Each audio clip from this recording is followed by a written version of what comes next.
Carbon dioxide global warming की वजह बन कैसे रही है? कार्बन डाइऑक्साइड एक गैस है जो हमारी फिजा में कुदरती तौर पर मौजूद है। ना इसका कोई रंग है और ना ही कोई बू। ये उन मुरक्कबात के ग्रुप में शामिल है जिन्हें ग्रीन हाउस गैसेस का नाम दिया जाता है। ऐसे दीगर मुरक्कबात में पानी के बुखारात, मीथेन, नाइट्रस ऑक्साइड और ओजोन शामिल हैं। ये सब मिलकर जैसे कुदरती ग्रीन हाउस इफेक्ट पैदा करते हैं, यानी ये एक ऐसी जगह जहां हीट जैसे कैद हो जाती है। मगर ये होता कैसे है? सूरज से आने वाली रेडिएशन से जमीन की सतह गर्म हो जाती है। इसका ज्यादातर हिस्सा गर्मी की सूरत में वापस खला में मुनक्किस हो जाता है, मगर इसका कुछ हिस्सा जमीनी फिजा में मौजूद ग्रीन हाउस गैसों से तामुल करता है, जो इसे जज्ब करके वापस जमीन की तरफ भेज देती हैं। इस वजह से हमारी जमीन की सतह पर निस्बतन गर्म दर्जा हरारत मुसलसल बरकरार रहता है। ग्रीन हाउस इफेक्ट हमारी बका के लिए जरूरी भी है, क्योंकि इसकी गैर मौजूदगी में जमीन का औसत दर्जा हरारत -18 डिग्री सेंटीग्रेड होता, यानी बहुत से जानदार तो वैसे ही खत्म हो जाते। मगर वापस अपने सवाल की तरफ लौटते हैं।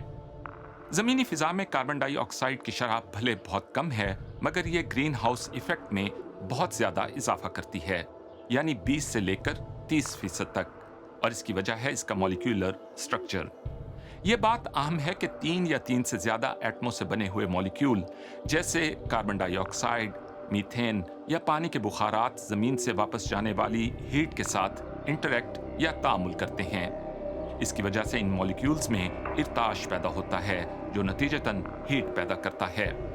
फिजा में मौजूद दीगर ज्यादातर गैसें ग्रीन हाउस इफेक्ट में कोई किरदार अदा नहीं करती। सनती इनकलाब के आगाज से अब तक जमीन की फिजा में कार्बन डाइऑक्साइड की सतह में करीब 50% इजाफा हो चुका है, और इस सदी के आखिर तक ये सतह 2 गुना हो सकती है। लिहाजा फिजा में मजीद गर्मी जमा हो रही है।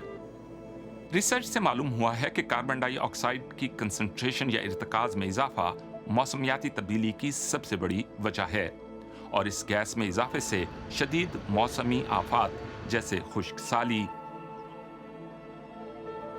सैलाब और तूफानों की तादाद में इजाफा होता है।